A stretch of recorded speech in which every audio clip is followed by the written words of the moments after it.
Ah, shit, I hit the button. I hit the button. No, I was supposed to make some eggs. I'm hungry.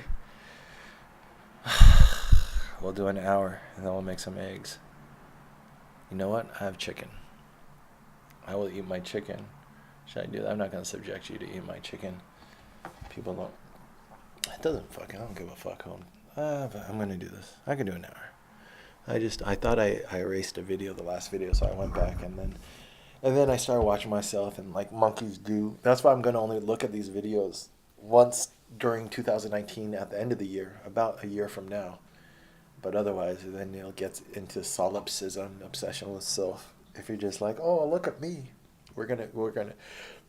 There's too much to be done to fall in love with myself. I already love myself. All right. But I think, yeah, I was worried that I lost the last one. I was like, fuck, because I did the Naomi Klein and all that other shit.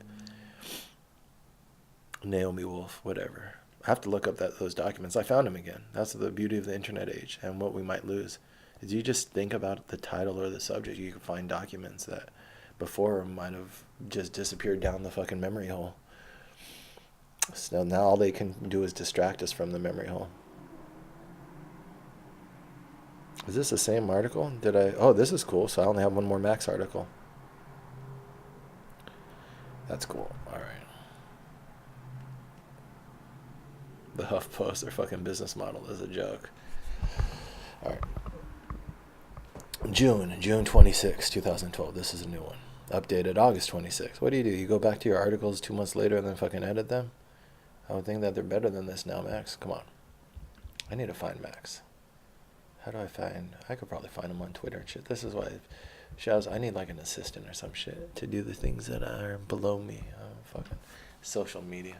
I remember when Friendster came out and LiveJournal. I was like, what the fuck would you get on this shit in MySpace? And I would try it and then stop and I don't know. And then the life and the world and everyone is like wondering about that shit. Some of us never really sold on that from the beginning. We jump in, we jump out, but it's kind of like silly. That's why we're the ones who are going to innovate the new social media, because we're the ones who've been on the sidelines looking at all this fucking silly ass shit go down.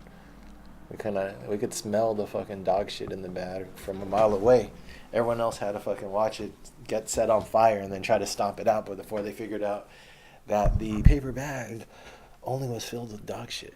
But no, some of us, our noses work, and we didn't have to wait for it to be flaming and then for the shit to be on our foot before we realized that Mark Zuckerberg was just selling you a flaming pile of dog shit.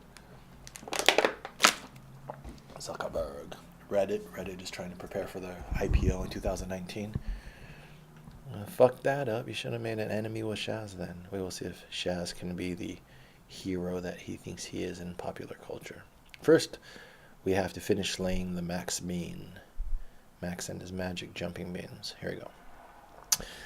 I wrote 2 posts ago that from late October through mid-February, I worked between some 12 and 15 hours a day on Occupy Wall Street, weekends and weekdays alike. Some readers may be surprised or simply incredulous at these figures. One thing that's always struck me as interesting about the occupation of Zuccotti Park is the way in which those outside the, see how he calls it Zuccotti Park, not Liberty Park? The original term was Liberty Park, and then they changed the name to Zuccotti, and us occupiers who stayed there. We're calling like that group that I talked about, Liberty 24/7, staying there doing those visuals all night. Liberty, for some of us, is a rallying cry. But for people like Max, look at he starts off by talking about how hard he worked. Ego, ego, ego, ego. One thing that's always struck me as interesting about the occupation of, we're gonna read this without fucking interrupting Max, alright, you piece of shit. Come on, Shaz, come on. Let's fucking give the guy some respect here. Is the way in which those outside the movement had no conception of the work that went into it. I agree with you. If you watched the news or read the papers or went on a march, you saw people with signs sitting around a park, walking through the streets, sleeping in tents. Didn't look like a whole lot of work. Kind of like a very cramped music festival with riot cops instead of music. Good one, Max. At the time, it seemed to me that there were two completely different movements going on by the name Occupy Wall Street. On the surface, this affair with the signs and the banners and that caught so much media attention. Underneath, an elaborate, frantic, chaotic pseudo organization that was trying to build a society within a society, a village within a city. This internal organization was less about marches, rallies, and political messages than it was about food, sanitation, health, shelter, and safety, fighting crime, meeting the needs of the chronically homeless, building bicycle generators to charge people's laptops. We could charge them at any fucking coffee shop. Negotiating with the fire department about the use of diesel generators to produce heat and light. The work went far beyond logistics. We were trying to build a society. Who fucking asked you to, though, dude? Come on, really? No, you were playing out your fantasy roles of authoritarianism. Shaz, you promised you would not interrupt Max. And we had to face all of the intricate challenges that entailed. I never liked two that's in there. No more interruptions. By late October, for example, it was becoming difficult for the kitchen working group, which provided free meals in the park 3 times daily, to keep up with demand. The work was unsexy and unrewarding, and not enough people volunteered to help. The free meals drew hundreds of people, not all of whom, we were up to 3,000 a day, but you're close, Max, not all of whom were actively involved in the movement, and many of whom complained when the food was late or not to their liking. Oh, yeah. Let's read it and then criticize it. Some of those living and eating in the park were chronically homeless and suffering from mental illness or drug addiction. Fights occurred.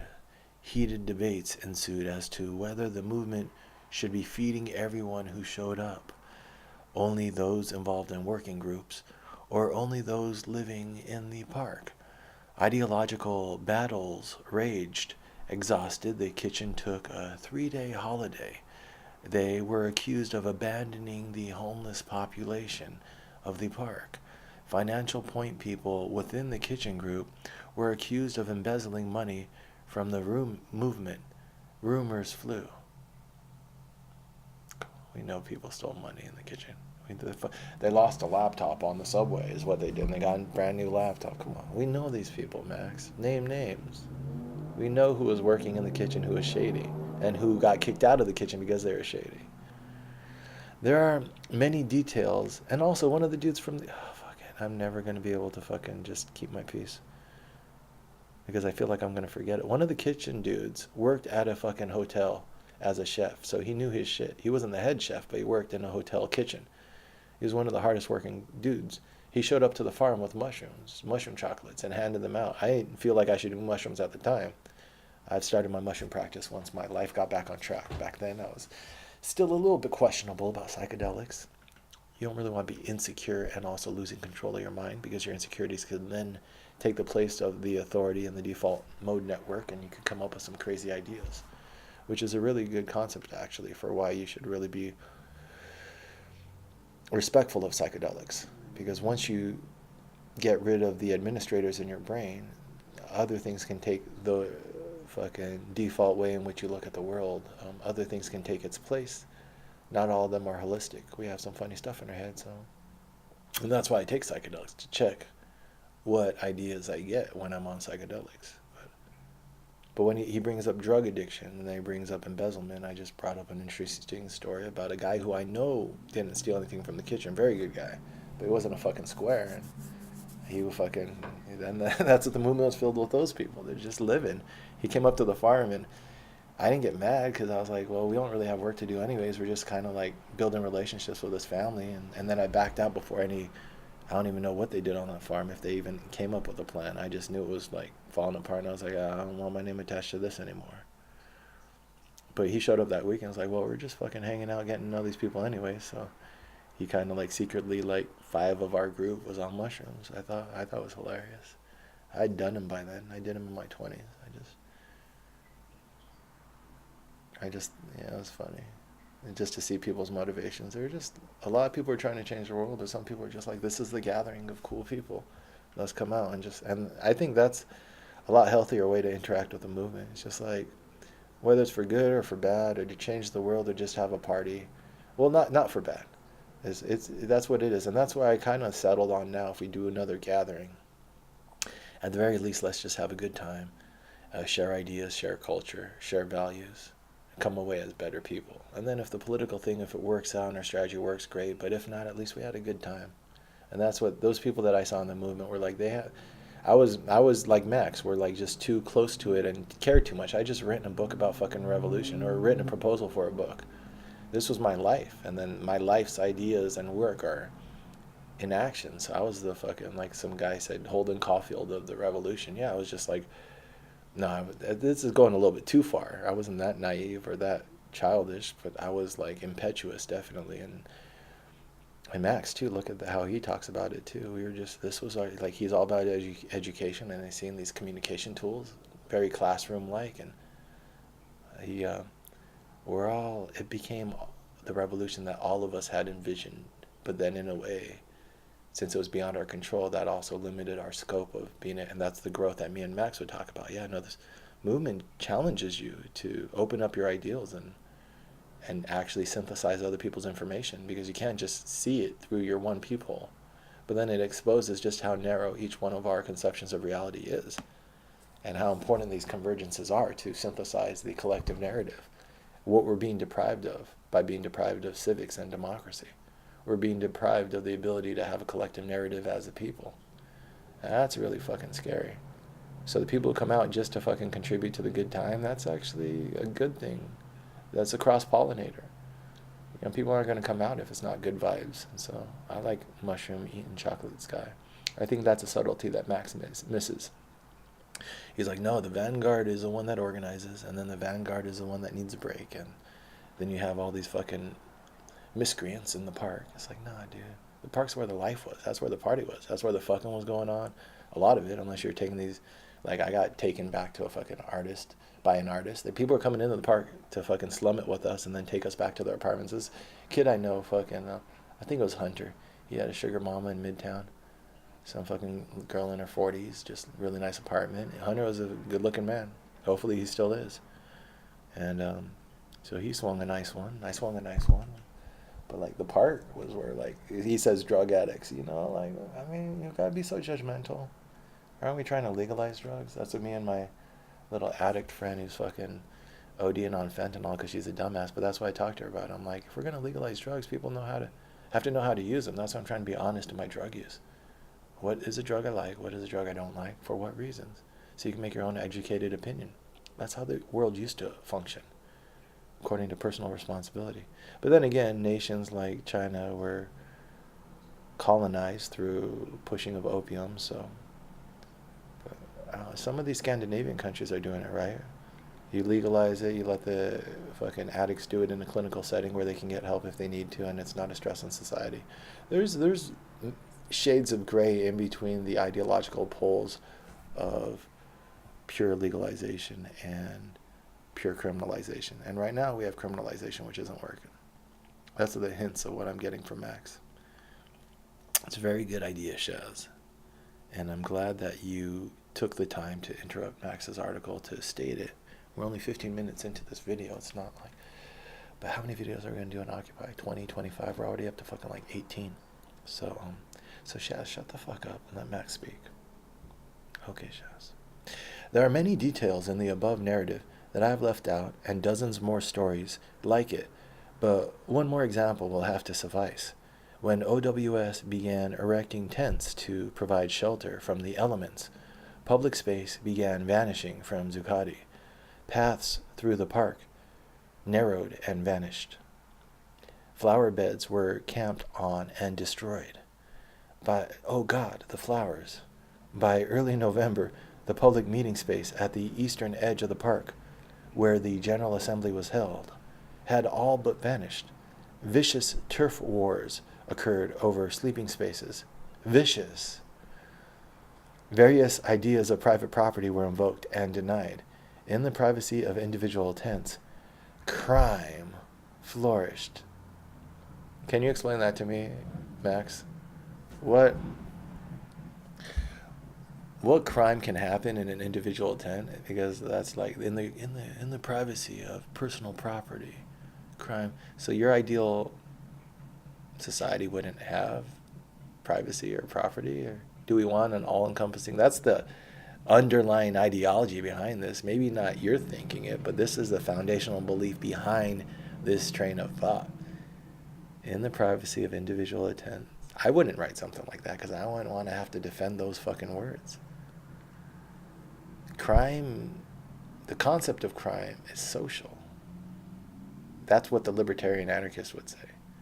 And actions in the privacy of your own home involving only you can't by definition be a crime, which means that the ingestion of drugs is a personal choice, can't be a crime. Voluntary participation, voluntary exchange of sex for money between two consenting adults, anything between consenting adults can't be a crime. And in the privacy of individual tents, either you're doing actions usually alone or between consenting adults. If not, then now the crime is sequestration, kidnapping, holding someone against their will. And again, that's social, involving two parties. So he's throwing, I'm starting to realize that Max isn't as smart as I thought he was. And this is my projection. I was looking for smart people to associate with. And just because he had some credentials and he had a story, and my insecurity about money, never really had money. And so I looked towards leaders and people who are more comfortable, as I've been trained to do in this family, to find my shepherd. And I used Christian shit in here, and I was subservient more. That's why you need to get that poverty monkey off your back and put a little cash in your hand, stand on your own feet, get apartments in your name, have relationships built upon equality, or even not even that, treat a girl. Have a girl fuck you just because you're paid or whatever. That's not the relationship you probably want to stay in. I think the dancer girl was a little bit like that social climbing ladder. I noticed it. But yeah, you want to weed out your insecurities and your blind spots. That is just, I would love to talk to Max about defend these words, Max. That's all you have to do in life, is be responsible for your words and your actions. There is no effective way to filter who took up residence in Zuccotti, and anyway, there's no consensus within the movement over who, if anyone, should be kept out. Rumors that the NYPD funneled drug addicts and mentally ill people to the park were widely discussed. You have to fucking define these terms, Max, but never substantiated. Yeah, it was. Now you're just fucking now that is factually inaccurate. There's this guy we called Yellowbeard, and he would go fuck with us, and he'd go talk to the cops, and we never let Yellowbeard around. He had a big beard, and he was a black guy, and he claimed to be homeless, but he fucking had like a beard dyed yellow. We called him Yellowbeard, and he would always fuck with everyone, and people were generally tolerant because it might be a mentally ill homeless person. But he had gone back and forth from the cops to our fucking protest enough that, like, even if he was mentally ill, he was actively participating to fuck with us on behalf of the cops. And they would never fucking arrest him, and they would never do anything. I think Nan might have eventually been outed as a relationship with the cops. This guy named Aaron Black was constantly talking to the cops. These things, there were some agitators that were substantiated. Come on, Max. Now you're just whitewashing our history just to justify your own fucking butthurt feelings about being burnt out because you didn't have a framework with which to understand this movement. So instead, you just make the movement smaller artificially in your fucking framework, which just justifies your own insecurities and your inability to fucking... There's something going on here. What is certain is that many such people arrived and took up residence. Neighborhoods developed, segregated by social background, education, ideology. Mistrust grew between different groups, and class resentment flourished. I would agree with half of that. Mistrust, class resentment was there. It didn't really flourish. That's what was cool about the park. We were all in it together. Look at the fucking videos of us getting arrested.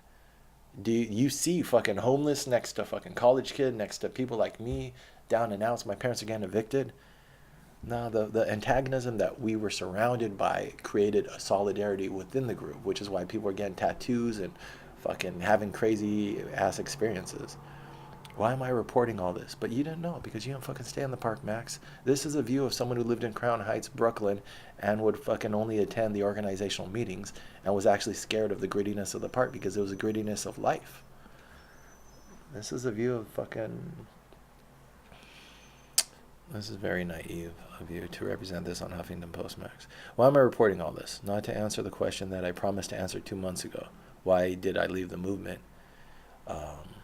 In many ways, those challenges kept me in the movement. Those were worthy challenges. Being a crime fighter? Morally adequate. Worth my energy and my time. Those waiting to hear why I left the movement will have to wait a while longer. This is not a column for the impatient. And went, no, you just don't know what the fuck you're saying, Max. You don't have a point. And that's why this is the last article you wrote about it. And then you went back to your life, which is probably still devoid of purpose and meaning. Because you have to be intellectually honest and willing to go into your blind spots and actually probe your identity and question who you are. And are you just the same person that you were back then? That's what I wonder. I meet people and it's like 5 years, 10 years down the line. It's like, you're the same person from high school or from that time in my life. It's like, you gotta constantly be growing. There is a connecting narrative through all these breadcrumbs I've left throughout my life, but the person themselves, like I'm constantly chipping away at what I feel are these insecurities and blind spots and trying to create this holistic, bigger picture, which I think allows me to be rewarded through money. If this world values money as the arbiter of worth, then if I understand it, I should be able to get that money. That is not the arbiter of my worth, but I should be able to do that. I can do many other things, and I define myself by all the other things. But we're talking about efficiency and clarity of mind. If I truly feel like I have the most objective, rational framework of reality, I should be able to profit from it. It's just whether I choose to and when I choose to. And I do that at a time and place of my own choosing because I'm not an animal who's driven by greed or accumulation. I'm a human fucking being. And I value first and foremost my peace of mind and my character. But when it's time to make some fucking money, you gotta make some fucking money because in this world, that is what makes it go around. Doesn't mean that's the only way to do it. It's just the way that everyone's doing it now. People don't respect you if you're not able to get it. So I'll get it. Have you gotten it, Max? And if not, I'll question, well, what's your rational view of the world? You're probably going to blame everyone else for why you don't have money, right? Or are you going to blame, just like you blame the occupiers for why the occupation fell short? No. So there's only fucking yourself in the mirror in this life, and everything else is just details.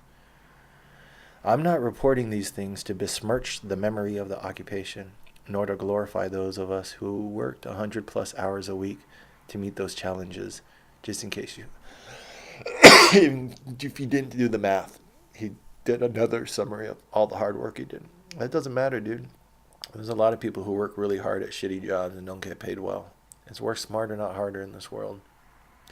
The challenges we faced, that's like Elon Musk type. You're not going to change the world at 40 hours a week. You just might be grinding when you don't have to grind, you fucking dipshit. The challenges we faced were massive, and no one who was there for those events would scoff at our failures. Some of the most capable people I've ever met, I'd like to think he's talking about me, worked on the occupation, but we made many mistakes. And in the end, I believe we did fail. Not completely, but colossally. I'm writing all this because this is what Occupy Wall Street really consisted of during the Zuccotti Park occupation. Yes, there were political campaigns, boycotts, and so on, but most of the energy of most of the people who worked full-time on the movement went into working on this kind of problem. Why did we do it? Why did we abandon everything else in our lives to pour our energy into a floundering? There's foundational foundering. I don't think foundering is a word. Max, we are going to check real quick. Foundering.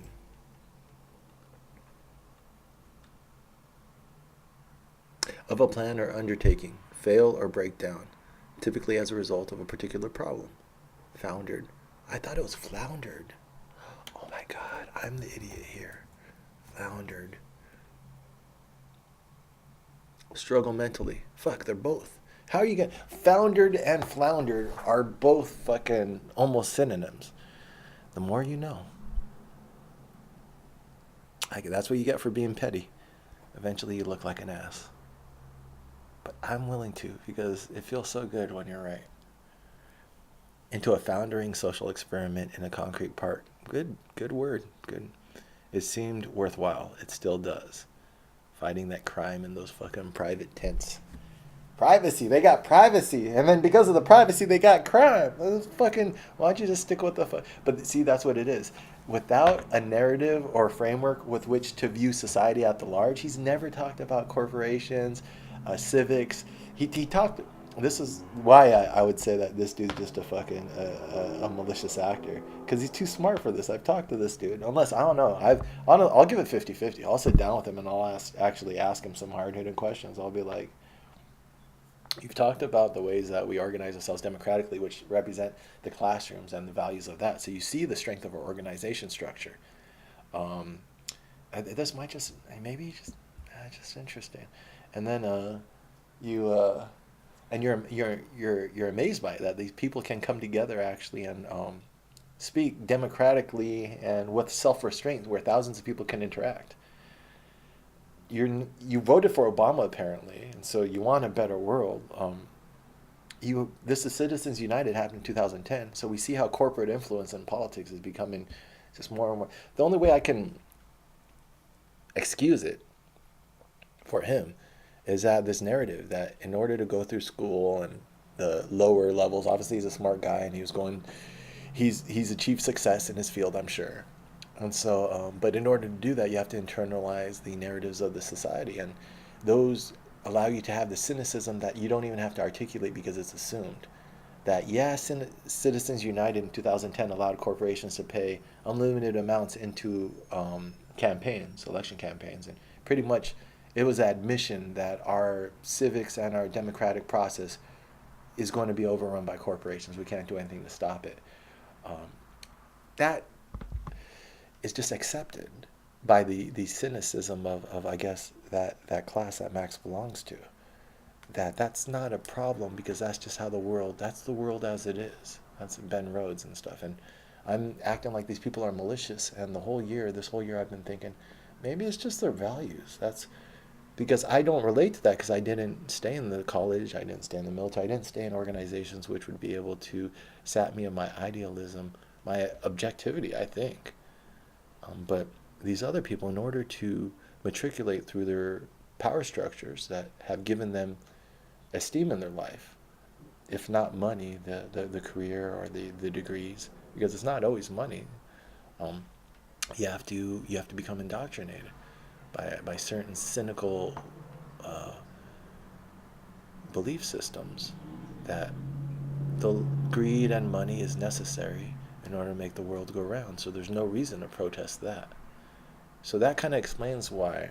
It's either that or he's malicious. But I met this dude and he's not a mean guy, and he had a good heart. And I saw him looking after like M. He looked after some girls where like a more malicious actor would have tried to like make a play on them, or like that's how I try to like defend I openly pursue women with a voracious appetite, but I also respect them and I respect boundaries. And so if you find these really cynical types out there in the world, and that's what I'm disappointed in the Me Too movement, but it's just corporations started by corporatists, so of course they're not going to turn the spotlight to where these values are coming from, or to transcend from victimization of women against just objectification in general of our environment, of these men in power who abuse women abuse a lot of things.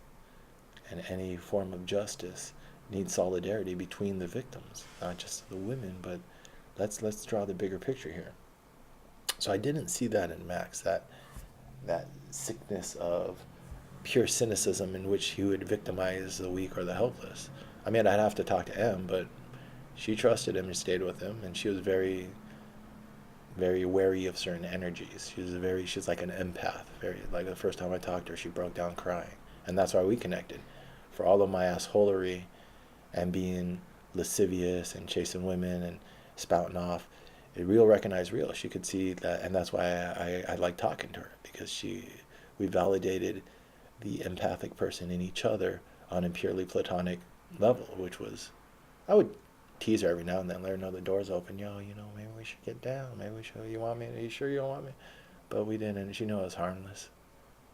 It was more like looking out. I'm just another dude looking out for her. And she had a lot of women like that. Have a lot of guys looking out for them.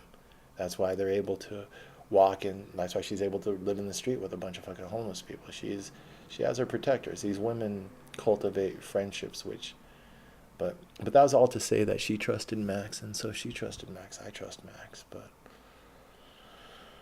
because that's like another blind spot. Sometimes my projections is like I get another opinion, and she's such a different person than me. That's why I keep good women in my life, because they're softer but more intuitive in certain ways.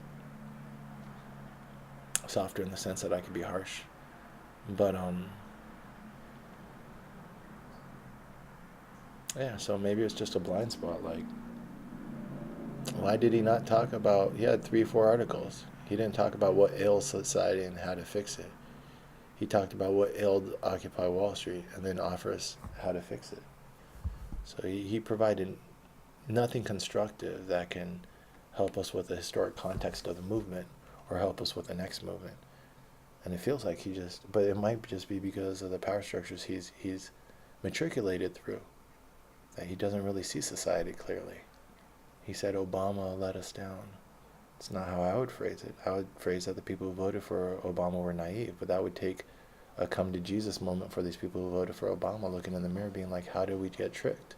But instead of investigating that and their own blind spots, they're saying, oh, this is just human nature. And he subscribed to that argument a lot.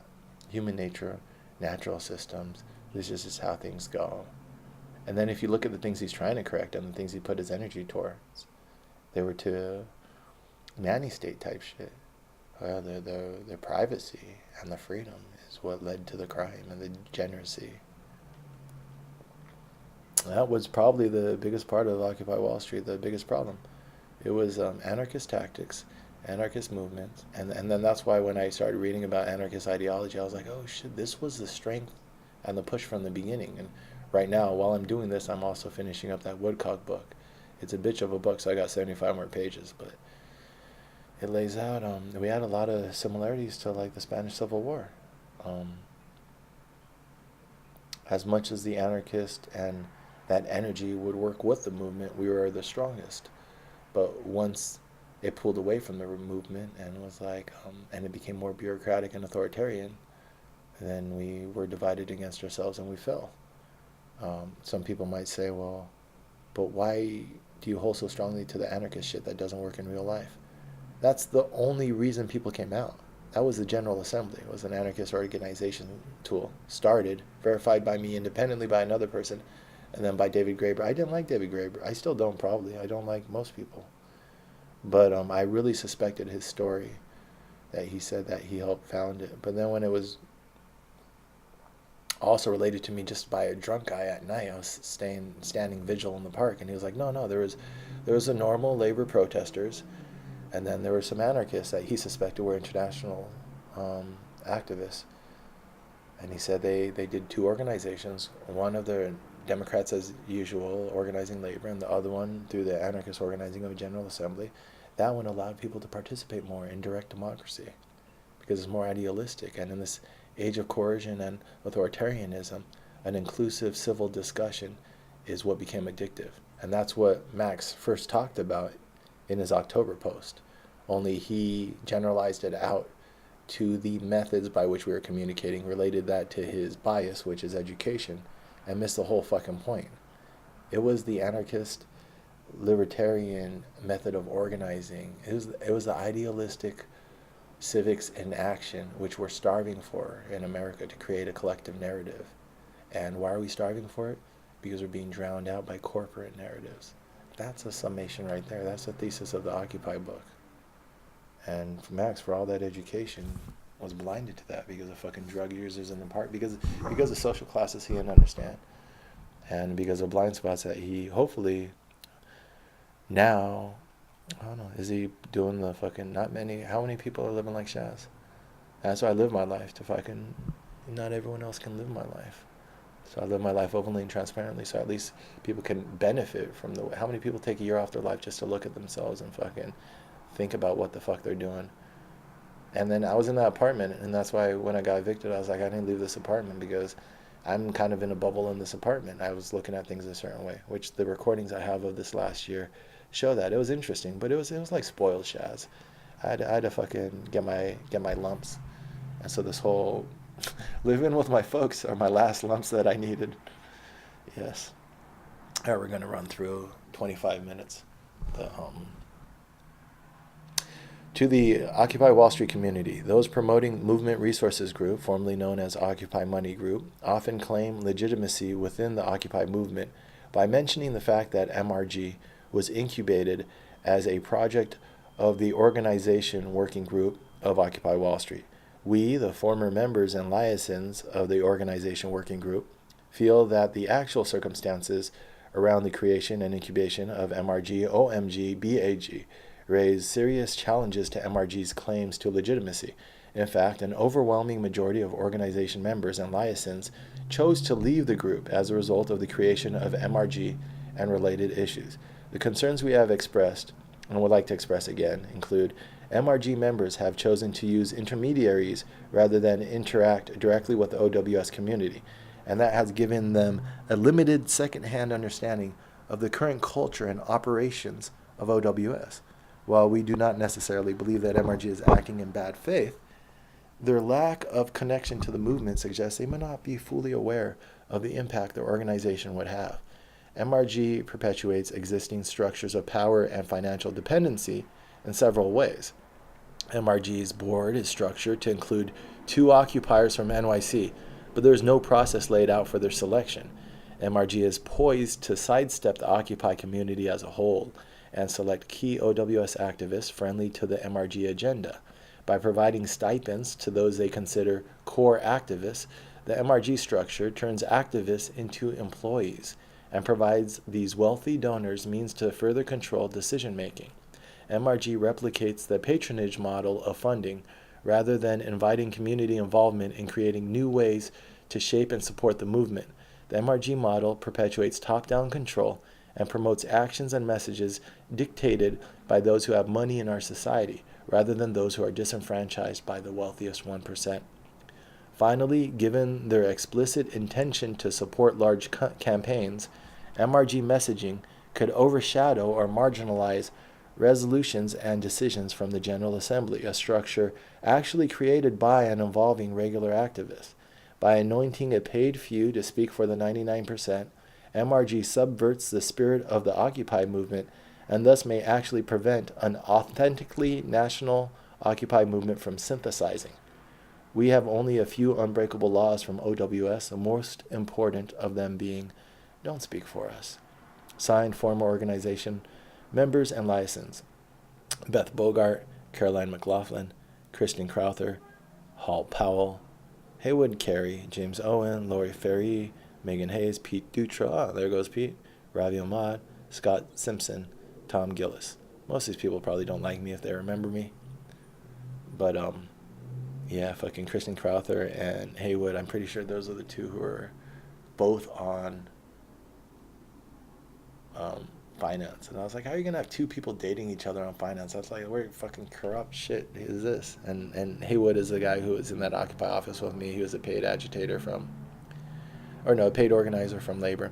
But they bring up a good point, and this is where, like with Max too, maybe we all have blind spots, we could check them, but maybe we're all working with the best minds and experiences up to this point that we have. And that's where when you take that, I started today on a very good tone, I think very rationally.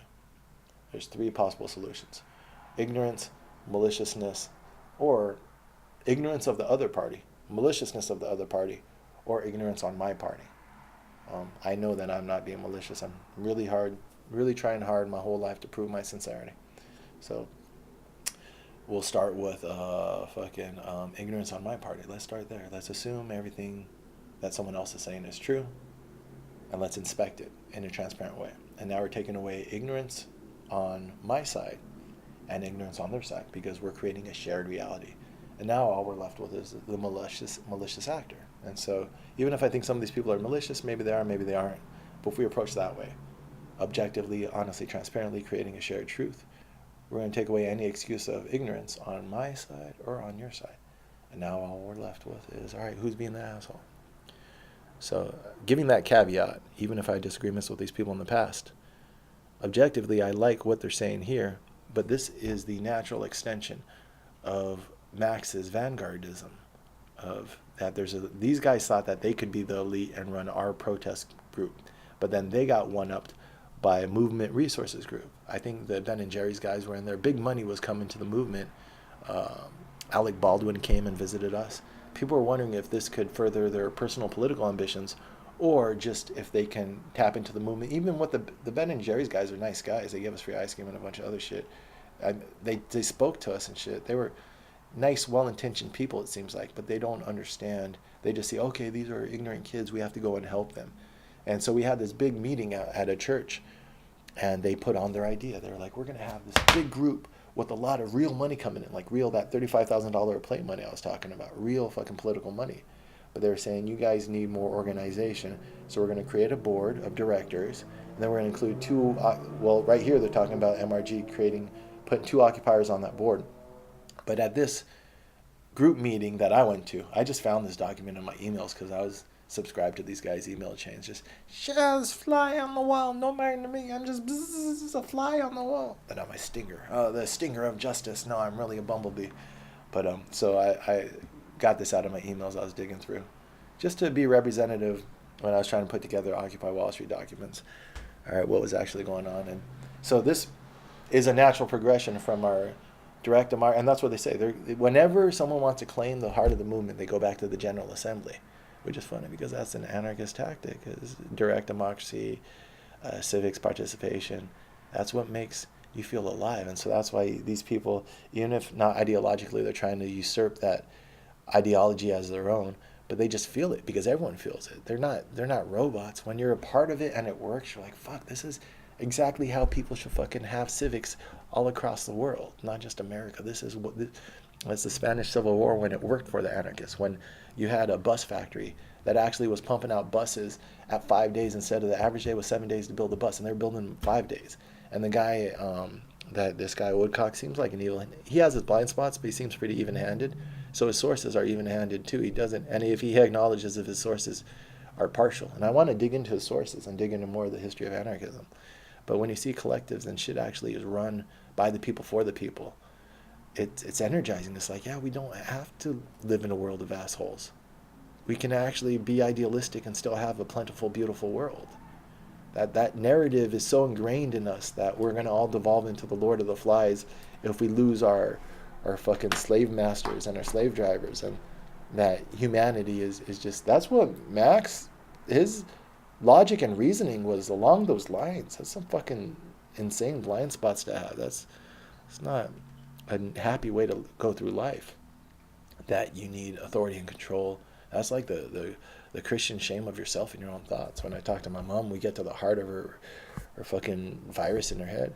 She's like, oh, I used to have crazy thoughts when I was a child, and I'm thinking about killing myself and other stuff. And then finally I accepted God, and I just gave it all up to Him. It's like, you're ashamed of your own thoughts. You're afraid of your own thoughts. You're afraid of your own body. It's like, this is what the taboo of knowing yourself that Alan Watts talks about.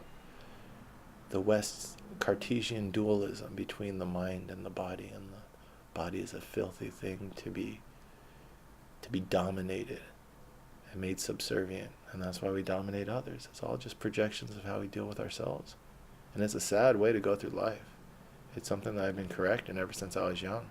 Still, when I get into sexual relationships, you bring baggage, and you're always trying to just become a more natural, free expression of yourself. It takes practice. We don't correct right away. These people are realizing the end game of their creation of a bureaucracy within the movement, which is that a larger fish came by and ate them and said, all right, we're going to create the bigger bureaucracy. And so that we were in this group discussion, and this girl stood up that I know was sincere. I didn't agree with most people who are organizing in there because Shaz and his fucking ideological purity. But She said, I'm an artist. She was a movie maker and a beautiful girl, and way above my pay grade. Not in terms of looks, but just like, only until I made money did I start fucking with college girls on the regular, people on that normal narrative. I was usually grungy hippies, fucking alternative girls, but like, I could only get the normal girls once I had a normal track. Like, this girl came to my apartment. She was like, oh, you have a normal fucking, I really like your apartment. I was like, yes, yes. It is quite the beautiful flower, honeybee. But yeah, so anyways, this girl was but she was sincere, and that's why she was on my radar. Her spirit was like, she was an artist, and she was a movie producer. She did some shit. She made movies. There's a reason why I paid attention to who she was. I'd have to think about her name. I don't know about her name. Start with an M maybe, but she said, you guys are making an art board. She says, this is exactly what I fucking hate. And she was ready to cry too. So she was emotionally passionate, and that's what like passionate people always fucking strike me. But she was tearing up. She was like, you guys are creating an art board. This is exactly what ruins the arts, is that the money comes in and it says, okay, we're just gonna have a sampling of the culture in order to, they're basically washing money with culture, as opposed to empowering the culture by putting us in the driver's seat. And so I trusted her judgment. When she said that, I was like, yeah, this is all right. So this is replicating patterns in society. She stood up and she fucking had this, I think it's on video. Someone recorded that. She might be one of these names. No, I don't think so. I don't think she was that into the organizing. Anyways, and then these guys are like, oh, you guys are fucking running away with our movement. Yeah, that's kind of what happens when you create a bureaucracy, dumbasses. And then we have more creation of bureaucracies. What is this? What is this next one that someone leaked to Shaz? They said, hey, yo, Shaz, could you get a reputation as my stinger, my fly on the wall, Shaz? I really like this metaphor. The fly on the wall, observing everything. All the emails go through Shaz's emails. And then over here, my stinger of justice, Shaz the idealist. You either die for your beliefs or you are not worthy of my friendship. Some guy came up to me, he was like, anyways. So yeah, people give me shit. And someone give me this. They're like, yo, Shaz, they trying to make a movement within a movement. Occupy, we have time, 13 minutes. Occupy Manifest. Learning in action for transformative co-leadership and breakthrough initiatives. The world we have made as a result of level of thinking we have done thus for The world we have made as a result of the level of thinking we have done thus far creates problems that we cannot solve at the same level at which we have created them. We shall require a substantially new manner of thinking if humankind is to survive. That man, Albert Einstein. Context. The Occupy movement has sown the seeds for what could be a planetary-wide transformation. Together, those of us in the movement are actively choosing to stand in solidarity on the edge of the unknown, and each day we collectively take new steps and actions that are reshaping our present world and providing the ground from which our new frontier is emerging. This is an unprecedented time with unprecedented challenges and opportunities.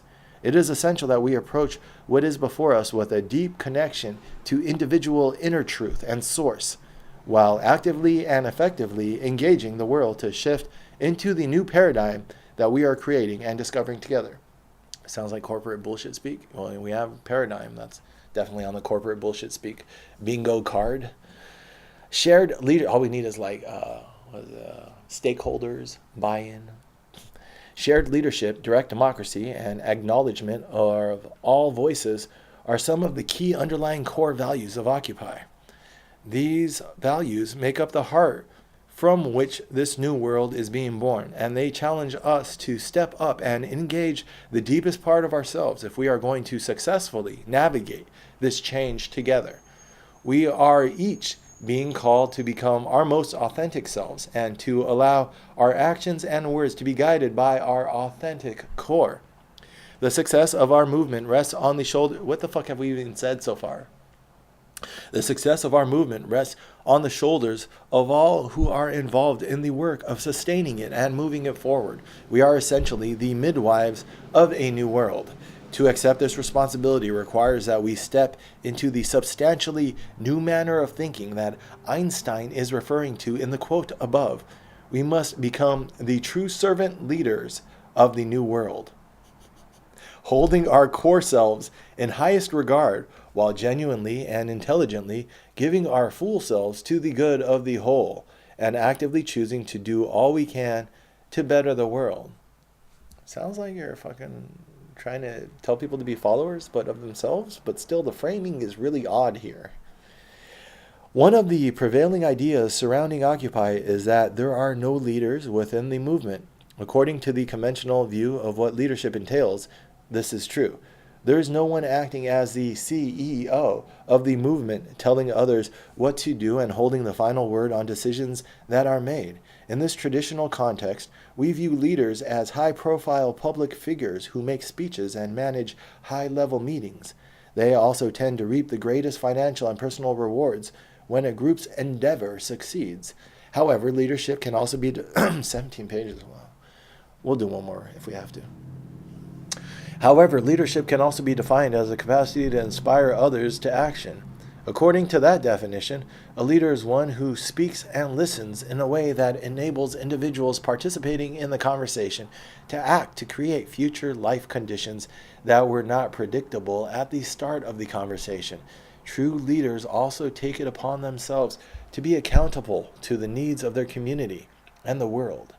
A leader faces challenges head on, explores what is possible, holds him or herself accountable to being an agent of transformation for the challenges at hand, and inspires others to assume similarly accountable leadership capacities to affect change.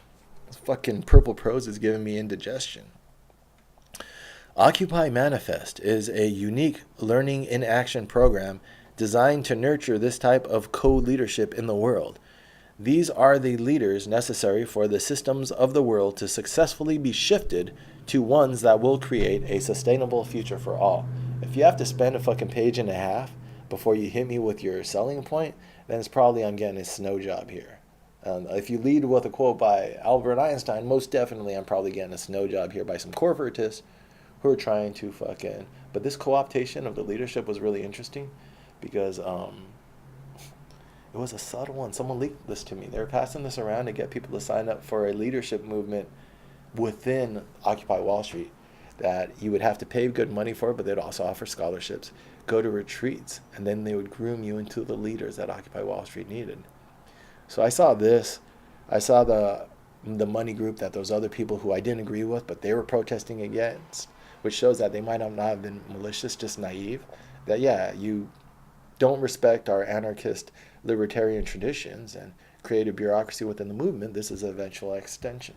That's what the venture capitalist told me when I was doing real estate. He was like, the danger is in not succeeding and not returning your fund's money to the investors. But the other danger is succeeding too well and getting a whale or a unicorn, getting a big client that then the Goldman Sachs and the other big funds will then push you out. And you don't have the leverage to stay on board. So you want to succeed, but also you don't want to succeed too much sometimes as you're growing. You want to get a couple of funds returned. He was on his like 6th fund or something, he says. I think those are the numbers. You want to do like 10, 12. And he had returned 5 people before their money. And now his current fund was over $10 million. I think he had Indiegogo was a client. He had some decent name clients.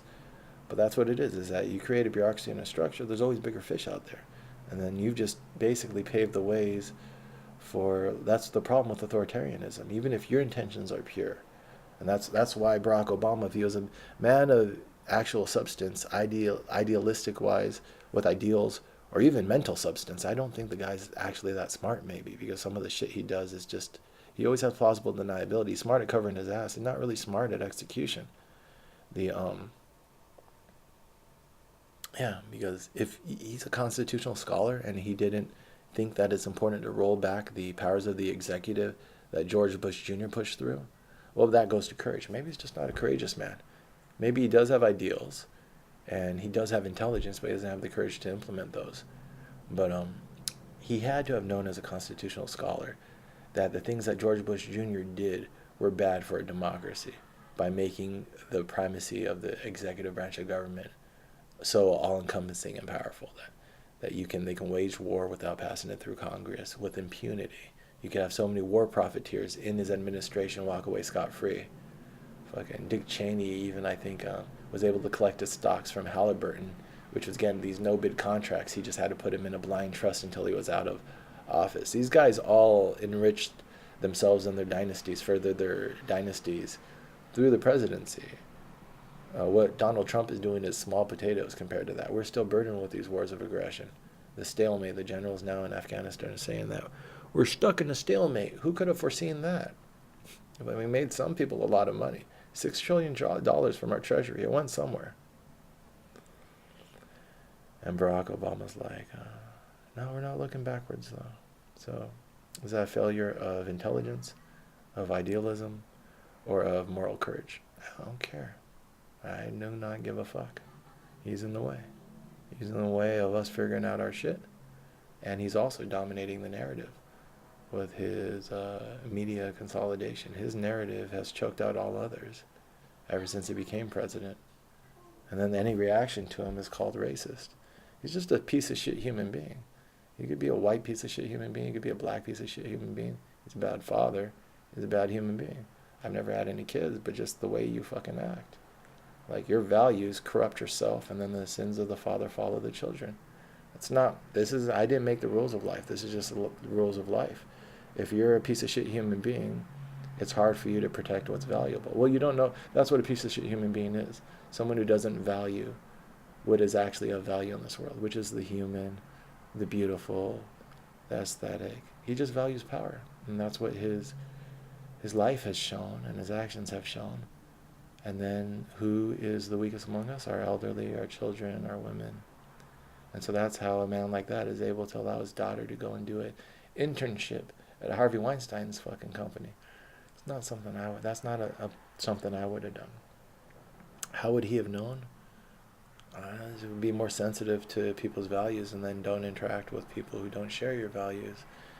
And your circle went, oh no. And then people will say, well, if you're the president, if you're that powerful, then you can't fucking keep your circle that pure and that clean. But look who's in his circle, the Rahm Emanuels and the other fucking pure power brokers. No, there's this thing in the final year where his daughter says something very naive and silly and childlike. She says, I want to make money, but I don't want to make that much money. I don't want to be too rich. And he kind of just laughs. He laughs at her naivety and her childishness, because it's the exact opposite of what he is, which is pure power, pure money. Also, it's the fact that someone like that, he said that in his books that he wrote, he admitted a little bit of this, that he realized how much it was going to affect his family, because in his conquest of the American political structure, in order to further his own, these people who grew up with a hole in their heart, and no amount of money or power ever fucking satisfies it, but it's an addiction, and so they just keep doing it because it's how they've learned to be happy. Barack Obama, the Bill Clintons, it seems like this is like a single mother thing. Is that wanting affection from a mother who didn't give them affection, or just recognizing power cycles, that their mother maybe trying to avenge their mother who was abused by power cycles. So you have to be the biggest guy. You have to, without that strong male role model, you overcompensate and become this hyper-aggressive, hyper-competitive male. Something's going on. He doesn't have the philandering, apparently, of Bill Clinton, but something about these men who are raised by these single women who were kind of taken advantage of, maybe. Were they not? I don't know too much about Barack Obama's mom. It's hard to psychoanalyze fucking strangers. But he laughed at his daughter being naive. Because it's like, you don't even know what type of life I've signed you up for. You're done. You don't have a choice anymore. You're a part of my story. His story's so big, it's drowning out his wife, his children. Maybe his wife, I guess, could do her own thing. She might run for president, right? Wouldn't that be great? What are her attributes? That she's a part of Barack Obama's narrative. That man is a walking allegory for the all-encompassing destructive force of ego. But I guess the religion of patriotism, well, the religion of power is not even patriotism, because his actions also are against the United States. The religion of power wrapped in patriotism, I guess, is enough to fucking put your mind at ease. I don't know. I wonder about these people and what they think of themselves. And how would they engage in this dialogue. This is on my side. You need another side. So how's the other side going to engage? How would he respond to me if we were in a dialogue? We'll see. But first, we're going to deal with the rest of this Occupy Manifest, the patterns of society on a small